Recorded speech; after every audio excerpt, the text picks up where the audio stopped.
This is the Man in Black, here again to introduce Columbia's program, Suspense.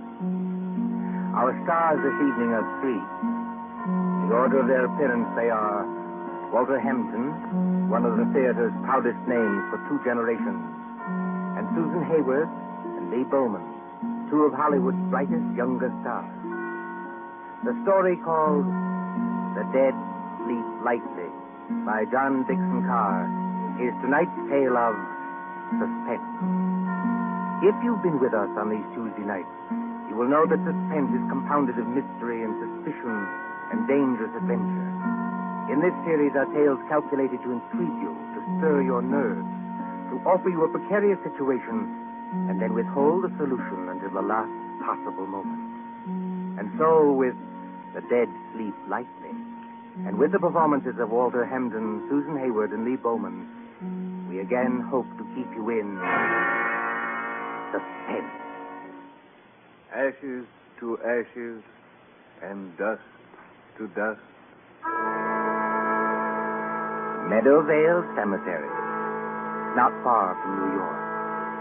Meadowvale Cemetery, on a dim gray morning in early April, when rain forms a mist across leafless trees and white gravestones.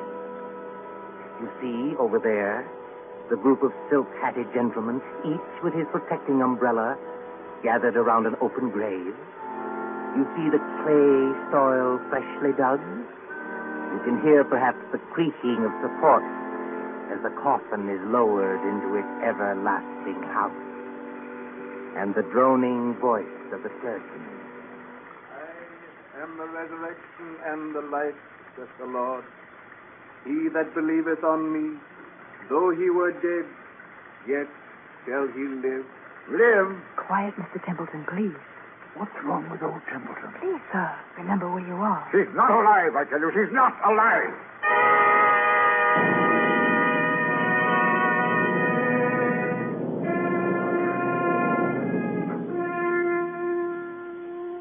It might seem a long distance, that, from the Cosmopolites Club in Gramercy Park on the following evening, when that same well-fed man, as hard and unemotional as the diamond pin in his tie, hurries up the steps into the club and...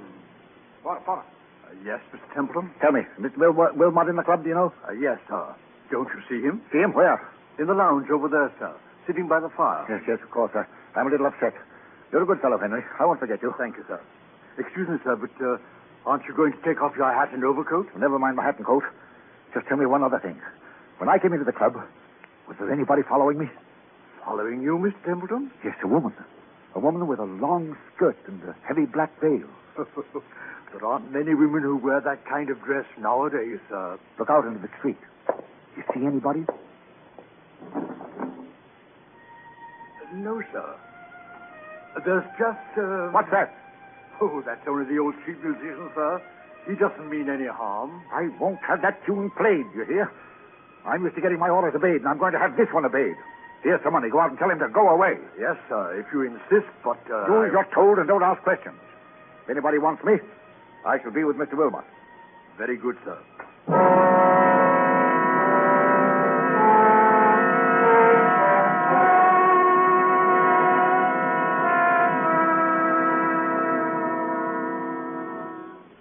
Good evening, Wilmot. Mind if I sit down for a minute? Oh, not at all. Pull up a chair. Want some coffee? No, thanks. I'll get down to brass tacks right away. Yes, you always do. I've noticed that. Well, I'm a pretty self-sufficient kind of a fellow, Wilmot. I made a name for myself, even if I do say it myself. But, well, the fact is, I need advice. A successful publisher asking advice from one of his own authors. That's something new, isn't it? Now, look here, Wilmot, I'm serious. All right. I take it back. What's on your mind? Well, you've studied what we'll call the supernatural, haven't you? I've lectured and written books about it, yes. And did you ever meet a ghost? No, I can't say I ever did. Have you? It might only be my own imagination. Yes, that's what scares me. You get on in years, and your arteries harden, and you don't take enough exercise, and you think something ought to be done about your waistline, but you never bother. You see, Wilmot, I went to a funeral yesterday. You did? Whose funeral was it? The person who died has nothing to do with this. It was old Simpson of Harley and Sons. We thought it was only decent to make up a party and go to the funeral. I took my secretary along, a girl named Molly Carroll. I'm leaving for Washington tomorrow. Besides, I'm moving house. So there was a lot of work to do. What I couldn't stand was that infernal cemetery in the rain. We must have gone in by the wrong gate, because we were in a neglected, desolate part of the cemetery where the rank grass grew over the grave.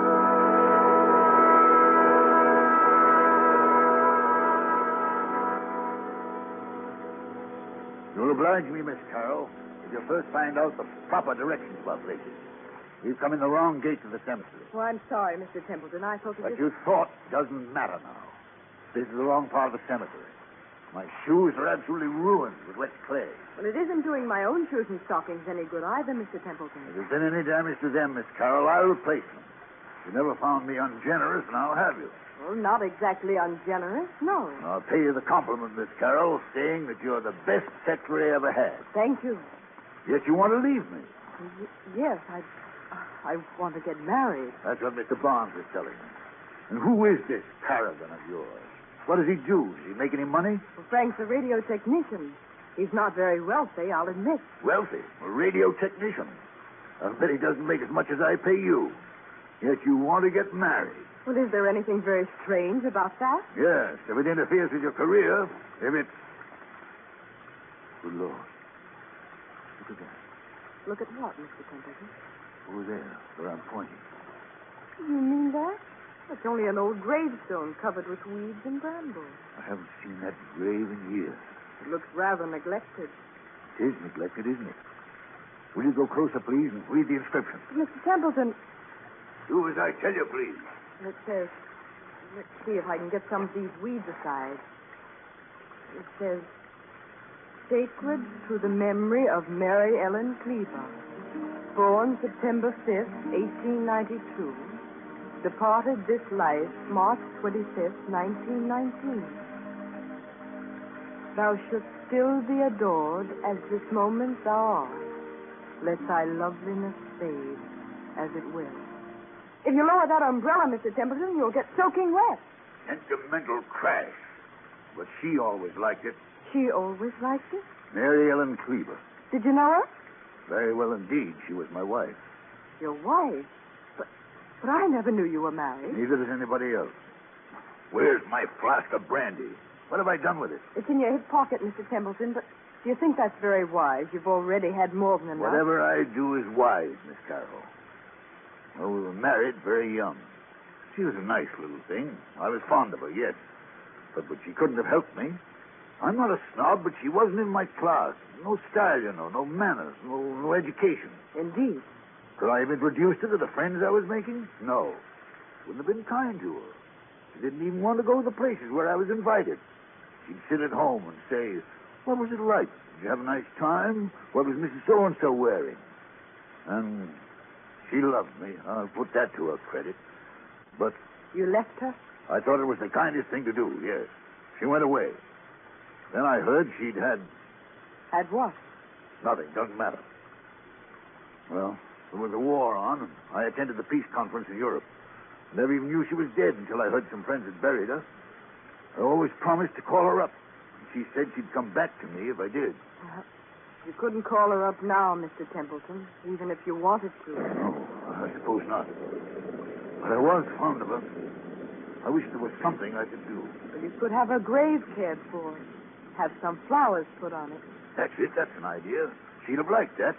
Can you take care of that for me? I'll look after it tomorrow morning, Mr. Templeton. But how will they ever be able to locate the grave? There must be thousands in this cemetery. Oh, each grave has a number, you know, cut into the stone so you can identify it. This is number 1212. 1212. Sounds like a telephone number, doesn't it? Yes, doesn't it? Meadowvale 1212. Poor girl. I was fond of her. Please, Mr. Templeton, come along and please, no more brandy. You've got a funeral to attend.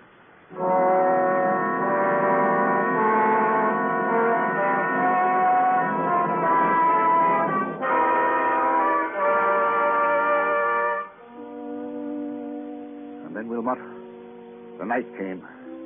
And the horror. What horror? Take it easy, man. There's nothing to worry about. You're sitting here in the Cosmopolites Club. Yes, but I wasn't sitting in the club last night. I was on my way home. And why should that scare you? I don't know, but it did. I'd been jumpy all day. That infernal number kept running through my head. Meadowvale, 1212. Have you ever seen my house? Yes, it's that big sham Gothic place on Riverside Drive, isn't it? Yes, big and dark and drafty like a mausoleum. I told you it was moving house to an apartment downtown.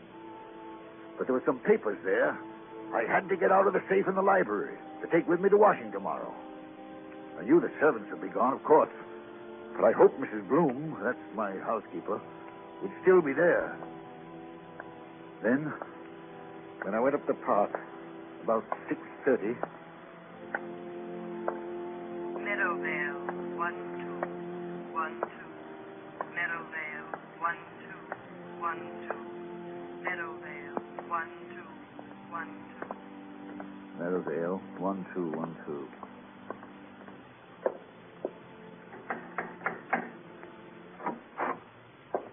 Mr. Templeton, this is a surprise. Sorry to trouble you, Mrs. Bloom. I seem to have mislaid my key. The other could have sworn I had it on my key ring this morning. It's no trouble, Mr. Templeton. Only, I hope you're not planning to spend the night here. No, I'm going to a hotel.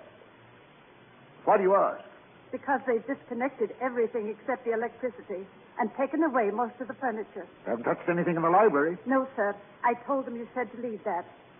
But it does seem a pity in a way. What seems a pity? To break up a lovely home like this after all these years. Home? This big, ugly picture gallery? It's been a home to me, sir. I've treated you generously, haven't I? Yes, sir. I'm sorry. I've got several hours' work to do, Mrs. Bloom. A whole safe full of papers to sort over. I'm going to the library and... What's that you're hiding behind your back? I'm not hiding anything, sir. All the same, what is it? It's only a music box, sir. I found it in the attic when the moving men were here. If I hadn't known there were, well, no ladies in your life, I'd have said it belonged to one of them. I love to hear them, sir. May I? Mrs. Bloom. Yes, sir. If you don't want me to smash that music box, turn it off. Yes, sir, I'm sure I never... I'm going to the library. If you can find any sandwiches and coffee, bring them. Yes, sir. Excuse me.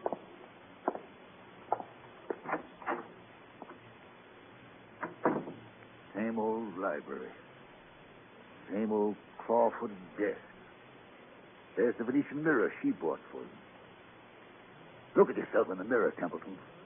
Admit you can't face it. Admit you can't work here tonight. Admit you've got to have lights and music and... That's it. Go out for dinner. Telephone Wilmot. If they've left the phone... Oh, yes. Good. Here it is. Hello. Yes, sir. Number, please. Number, please. I want, Meadowvale 1212. Meadowvale, 1212. Wait, what the devil's name am I saying? Change that, I want... Hello, my darling. I knew you'd call me when you needed me. Who's that speaking? Who are you? It's Mary Ellen, dear. Don't you recognize my voice? You're not Mary Ellen. This is a trick. Mary Ellen is dead. Yes, dear. But the dead sleep lightly, and they can be lonely, too. And now that you do need me... I don't need you. I don't need anybody. I'm coming back to join you, dear. It's not easy, but I'll be there by the time the clock strikes 7. I'll wear a veil because I don't look very pretty. I won't have this. I won't listen to you. I won't. Goodbye, my dear. Remember, when the clock strikes 7... Mrs. Bloom. Mr. Templeton, what on earth is the matter? Who's been playing tricks on me? Tricks, sir. I don't understand. Who spoke to me on this phone? But, sir, nobody could have spoken to you on that phone. Nobody could have. What are you talking about? That phone's disconnected, sir. Disconnected? Yes, sir. The man came here this afternoon and took that little metal box off the wall and rolled all the wires up and put everything on the desk there. Said he'd be back tomorrow to take it away. Mrs. Bloom, that's impossible. Look for yourself, sir. You're standing in the middle of the room holding that phone, and the wires don't lead anywhere. That's true. So you couldn't very well have talked to anybody on the phone that wasn't connected? Now, could you? I tell you, I got the operator. I heard it ring. I talked to someone else. Oh? And what did that person say? She said she'd be here to visit me when...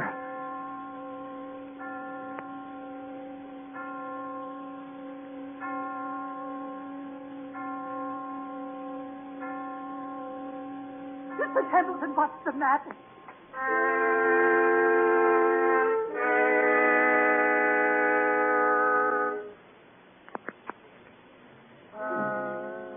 And so, Wilmot, that's what happened last night.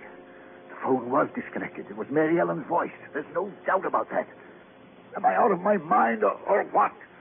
Before I say anything about that, my friend, Well, let's hear the end of your story. What did happen when the clock struck 7? I don't know. You don't know. No, I lost my head. Ran out of that house as though the devil were after me. Maybe he was. And since then? I spent the night at the hotel. Today, I've walked past that house 50 times, 100 times, trying to muster up enough nerve to go in. I couldn't do it, but I've got to go in there. Why? It's those papers I've got to take to Washington.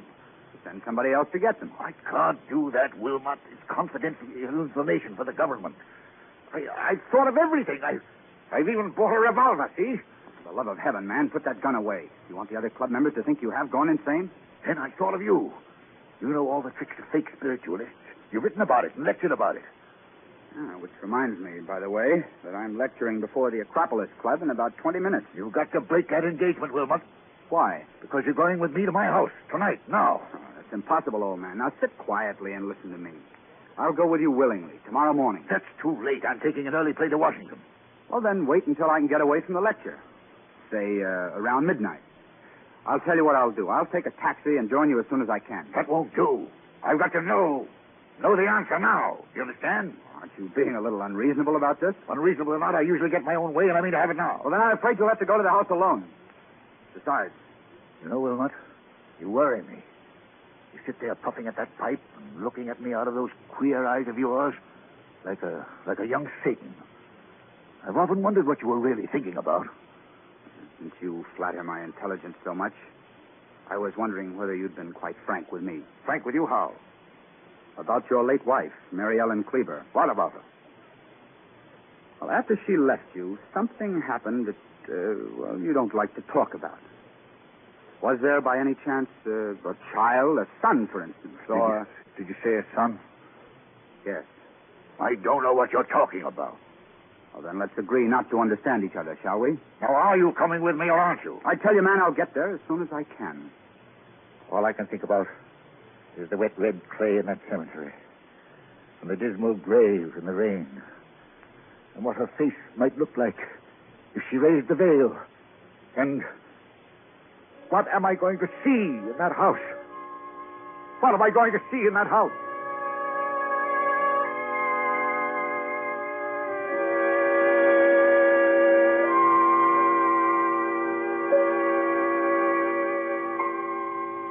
So the clock chimes, the hours dwindle, and the traffic roar of the city sinks to a low growl behind twinkling lights. It is midnight when a taxi moves along a certain street towards a certain house out of a bygone age. Lightless, black against the stars, surrounded by iron railings and with a path bordered by fir trees leading to the front door.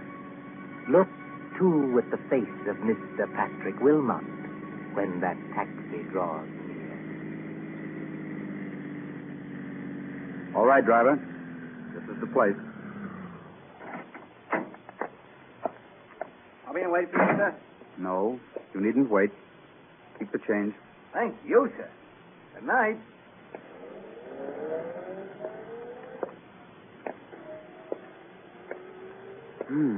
So the front gate is open. And he did go in. And... I beg your pardon. I didn't mean to bump into you. Mr. Wilmot.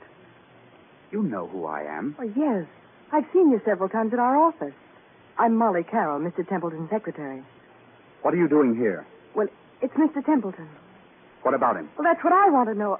I was out with Frank, that's my fiancé, and when I got home, the girl I room with said that Mr. Templeton had been phoning and phoning all evening. She said he sounded drunk or something. He wanted somebody to go with him to this house. Evidently, I wasn't the only person he applied to. Shall we go in? But yes, but the whole house is dark. Suppose he isn't there. He's there, all right. You don't know men like Bert Templeton. But I'll push the gate wider. Now, straight up the walk to the front door. I've got a flashlight. what are we going to find? Something rather unpleasant, I'd better warn you. How do you know? I have my ways of knowing, Miss Carroll. Oh, look. What is it? That French window to the left of the front door. Yes. It's partly open. Well, there's nothing in that, necessarily. Templeton said he'd lost his key. He might have had to open a window. Oh, that's true. But So you see it, too, do you? see what? There's a footprint across the sill of that French window. A footprint made in wet clay. It's like the clay of the cemetery. So I should imagine. Will you go in first, or shall I? Into that dark room, I will not. Well, then stay here, please, until I get some lights on. No, wait. I'll go. Let me take your arm. All right, be careful now.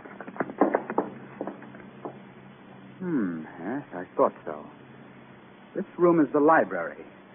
And there are more footprints of somebody or something walking in. They lead... Who's there? Who's there? It's only me, sir. Mrs. Bloom, the housekeeper. Then what's the idea of standing in a dark room in the middle of the night with what sounds like... It's only a music box, sir. I left it behind along with some other things and came back to get them. I've got my own key. I thought I heard a noise in here. But why aren't there any lights? The electricity's cut off, sir. It was cut off today. I see. If Templeton is here, or was here, he must have had some kind of light. If I turn this flashlight on the desk, maybe... Be quiet, Miss Carroll. What is it, sir? I'm as blind as a bat without my glasses. It's Mr. Templeton. He's lying on the floor beside the desk. Oh, he isn't. No, he isn't dead. But his face is the color of putty. I think he's had some kind of stroke. We'd better not take any chances. Mrs. Bloom, Yes, sir. get outside to the nearest telephone and call for an ambulance. Tell him it's an emergency case. You're Mr. Wilmot, aren't you? But what's happened to him? Ask a dead woman. I beg your pardon. Never mind. Hurry. Of course I'll hurry, Mr. Wilmot. What are we going to do? Now, let's have a look around. Templeton seems to have been working at his papers by the light of a couple of candles, which somebody's blown out. We'll relight them. There's the desk. There's all the papers scattered round Mr. him. Wilmot, please. What happened to him? I'll tell you. As he sat there in the dim light of two candles, a ghostly figure appeared at that French window. It wore a long, old-fashioned skirt and a heavy black veil to hide the face. It walked toward Templeton, tracking graveyard clay. It stretched its arms to him like this. Keep away from me, please. Templeton couldn't stand it. He collapsed. And now, before the old housekeeper returns, would you care to hear how the whole trick was worked? Trick? What trick? Have you heard about the ghost voice that talked on a disconnected telephone? Oh, yes. Yes, he said something about it this morning, but I thought he wasn't himself. He wasn't, but he heard it. Remember Mrs. Bloom's story about the telephone man? Yes. They don't send a man round to yank the whole apparatus off the wall, put it on the desk, and say he'll be back for it next day. This man from the telephone company was an imposter. The man from the telephone company was an imposter? Exactly. Oh, look, he's moving his hands. He's trying to open his eyes. Isn't there anything we can do for him? No, there's nothing we can do till the doctor arrives. In the meantime, listen to me. All right. What did this imposter do? He took away the real phone and substituted a spirit telephone. You don't know what a spirit telephone is? No, of course not. It's an old device used by fake mediums. You see a telephone without wires standing on a desk, like that one. You pick up the receiver and talk to the dead. Of course, you never really talk into the phone at all. But if you don't talk into the phone, then... Fixed underneath the desk is a tiny microphone with hidden wires leading to another room in the same house. That microphone picks up every word you think you are saying to the phone. Is that clear? I think so. Now, the dummy telephone is really a low-power radio receiving set. Somebody in another room can talk back to you after hearing what you say on the wired microphone. Then, Mr. Templeton... If Templeton hadn't rung Meadowvale 1212, then rest assured that same number would have rung him. Well, then the scheme couldn't fail either way. But, you see, there's one thing in this matter I haven't got quite clear even yet. And what's that? Tell me, Miss Carroll, just why did you work this whole trick? Why did you try to scare your father to death? My father. Templeton is your father, isn't he? That might be rather difficult to prove, Mr. Wilmot. By George, I admire you. Thanks very much. I'm flattered. Expressionless as ever. Eyes as hard and cold and blue and handsome as... Well, make your own comparisons. But I knew you were guilty, of course, when I heard your fiancé was a radio technician. You can leave Frank out of this. Oh, you have scruples. Have I touched you? Nothing can touch me. Not since my mother died. Your fiancé installed the ghost mechanism and took it away today. He probably thought it was only a joke. He did. I swear he did. And the rest of it was plain enough. Who led Templeton to the wrong gate in the cemetery, past that woman's grave? You did. Who was the only one who could have stolen the key to this house off that key ring he took to the office? You were. You needed that key to come and go as you liked and impersonate the two voices on the phone. Is there any need to go on with this? He killed her, you know. You mean Templeton killed your mother? Oh, not with a knife or a bullet or poison. All he did was break her heart. And that's no offense in law. Yeah, steady now. Well, I've done what I wanted to do. I've torn his whole rotten life to pieces. And there he is, gasping for breath on the floor. And I'm glad. Oh, God, forgive me. He is my father. Does he know you're his daughter? No, of course not. When I went to work for him as a secretary, he hadn't even seen me since I was a child. But I got near him. I worked for years to get near him. No, I wish I hadn't. Now, look here, you've got to pull yourself together. Why? Who cares? There's the ambulance coming and maybe the police. What do I care? Tell the police what you like. My dear girl, you don't think I'll tell them anything. I'm merely an onlooker. An amateur Satan who doesn't believe in ghost voices. Mary Ellen. What's that? Templeton, his eyes are open. He's trying to get up. Mary Ellen. It's as though he could see something that we can't What's see. that he's got in his hand? It's a revolver. He had one at the club. He's putting it against his chest. I'll stop him. Look out! Look out!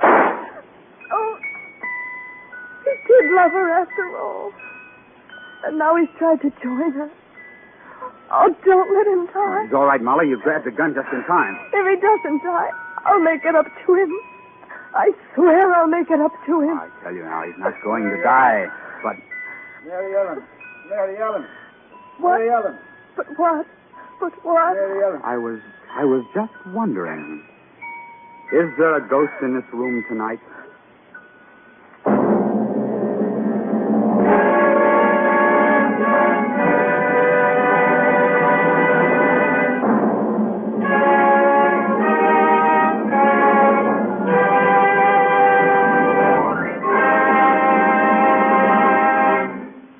And so closes The Dead Sleep Lightly, starring Walter Hamden, Susan Hayward, and Lee Bowman.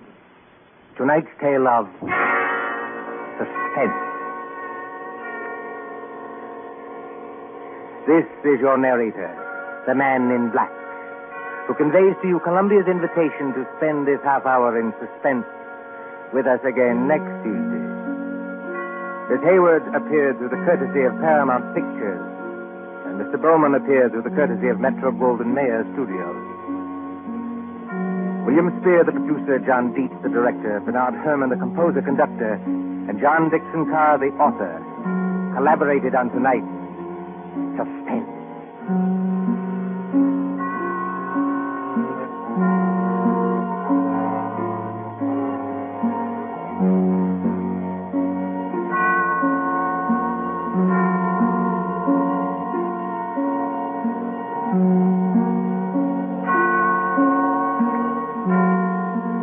This is the Columbia Broadcasting System.